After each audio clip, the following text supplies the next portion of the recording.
In the fertile lands of Egypt, a nation born from a single family had blossomed. The children of Israel multiplied, their numbers swelling across the land. But their prosperity became a source of fear for a new dynasty, a pharaoh who did not know Joseph or the promises made to his ancestors. This new king saw not a blessing, but a threat. His response was swift and brutal. The Hebrews, once honored guests, became slaves. Their days were filled with the grueling labor of building treasure cities, Pithom and Ramses, under the scorching sun and the cruel lash of taskmasters. Life became a bitter cycle of servitude, their cries mingling with the dust of the bricks they were forced to make. The very nation God had promised to bless was now bound in affliction, its future hanging by a thread. A shadow of despair fell over the land of Goshen as a people chosen by God were crushed under the heel of human tyranny. In the midst of this darkness, Pharaoh's fear escalated into a horrific decree. He commanded that every newborn Hebrew son be cast into the Nile River, an edict designed to extinguish the hope of Israel. It was into this world, under this sentence of death, that a child was born. In a humble Hebrew home, a Levite woman named Jochebed cradled her newborn son. In his face, she saw not just the innocence of a baby, but a divine beauty, a sign that he was special in God's eyes. Faith warred with fear in her heart. For 3 months, they hid him, every cry a potential betrayal, every knock at the door a jolt of terror. But a growing child cannot be hidden forever.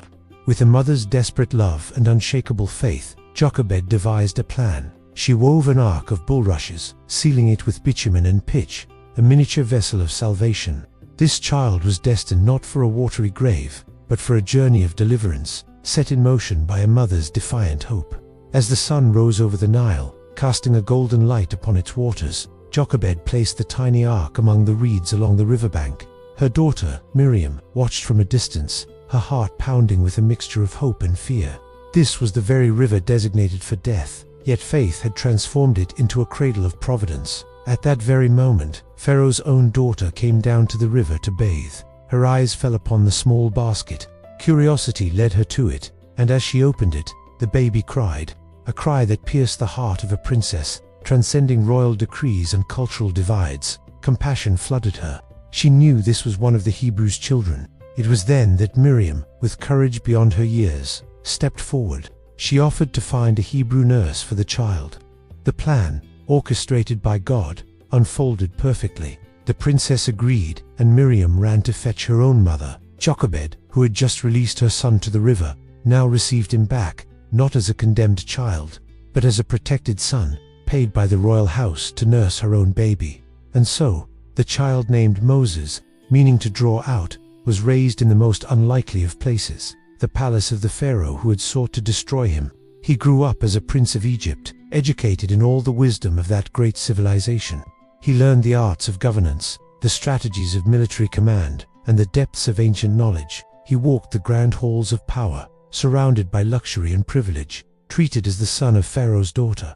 Yet, amidst the splendor of the Egyptian court, the truth of his identity was never lost. He was a Hebrew, and deep within him, the blood of his ancestors and the faith of his parents remained. He understood the choice before him, to embrace the fleeting pleasures of his position, or to identify with the suffering of his own people. His heart was being prepared for a destiny far greater than an Egyptian throne. As Moses grew into a man, he ventured out from the palace and saw the brutal reality of his people's enslavement.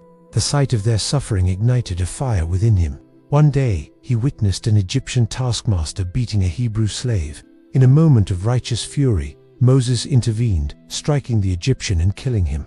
He buried the body in the sand, hoping his act would remain a secret. But the next day, he discovered his deed was known. When Pharaoh heard of it, he sought to kill Moses, the prince of Egypt.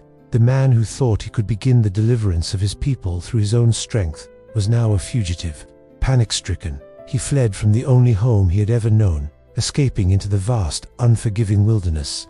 His premature attempt to fulfill his calling had ended in failure and exile.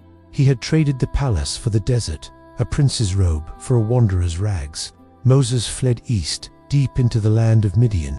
The man trained to rule an empire found himself in a desolate, silent land. There, by a well, his character was revealed once more as he defended the daughters of a local priest, Jethro, from aggressive shepherds. Welcomed into Jethro's family, he married his daughter Zipporah and became a shepherd, For 40 long years, the desert became his classroom, and God was his teacher. The pride and impulsiveness of the Egyptian prince were stripped away under the vast, starry skies. He learned the rhythms of the wilderness, the patience required to lead a flock, the humility of depending on God for water and pasture. He learned to be alone, to listen to the silence, and to wait. The future leader of a nation of millions was first trained by leading a humble flock of sheep through the backside of the desert. God was reshaping the man, preparing him for a purpose he had long since thought was lost. One day, while leading his flock on the far side of the wilderness, Moses came to Horeb, the mountain of God, and there, his ordinary life was spectacularly interrupted. He saw a bush ablaze with fire, yet it was not consumed. The flames danced and flickered, but the leaves remained green, the branches intact. Drawn by this incredible sight, Moses turned aside to investigate. As he approached, a voice called out from the heart of the fire, a voice that was both terrifying and holy. "Moses, Moses." And with a trembling heart, Moses replied, "Here am I." The voice then commanded him, "Do not come any closer. Take off your sandals, for the place where you are standing is holy ground." In that moment, Moses was no longer a shepherd in the wilderness. He was a man standing on the threshold of the eternal, in the very presence of the God of his fathers, the God of Abraham, Isaac, and Jacob. Overwhelmed by awe, he hid his face, afraid to look upon God. From the midst of the fire, God spoke again, his voice filled with divine compassion and sovereign power. "I have surely seen the affliction of my people who are in Egypt, and have heard their cry because of their taskmasters, for I know their sorrows. So I have come down to deliver them." The prayers of the afflicted had reached heaven, and the time for deliverance had arrived. Then came the commission that would change the course of history. "Come now, therefore, and I will send you to Pharaoh, that you may bring my people, the children of Israel, out of Egypt." After 40 years of silence, the call was renewed. But the man who once acted in rash confidence was now filled with self-doubt. "Who am I," Moses stammered, "that I should go to Pharaoh, and that I should bring the children of Israel out of Egypt?" He saw only his own inadequacy, his past failures, his slowness of speech. He was no longer a prince, but a simple shepherd. But God does not call the qualified, he qualifies the called. To every one of Moses' objections, God provided an answer, not by boosting Moses' self-confidence, but by revealing his own all-sufficient power. "I will certainly be with you," God promised. That was the only qualification needed.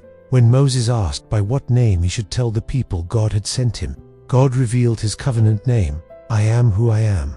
Thus you shall say to the children of Israel, I am has sent me to you." This was the name of the self-existent, eternal, all-powerful God. God then demonstrated his power, turning Moses' staff into a serpent and back again, a sign that God's authority would overcome the powers of Egypt. He promised signs and wonders that would display his might before a resistant Pharaoh. The mission was not dependent on Moses' ability, but on the limitless power of the great I Am. The journey of Moses is a testament to the sovereign plan of God, a plan that weaves through human failure, divine timing, and ultimate redemption. The God who saw the suffering in Egypt and heard the cries of his people is the same God today. He still calls ordinary people from their own deserts of obscurity and inadequacy. He calls us to confront the pharaohs in our world, to speak truth to power, and to lead others toward freedom. He asks not for our ability, but for our availability. The story of Moses reminds us that our past failures do not define our future usefulness in God's kingdom. What God calls, he empowers. What he commands, he accomplishes. The same voice that called from the burning bush still echoes today, inviting us to take off our shoes, stand on holy ground, and trust the great I Am to do the impossible through us. His call remains the same, "Let my people go." Thank you for watching. If this story inspired you, please like, share, and subscribe for more content that explores the depths of faith.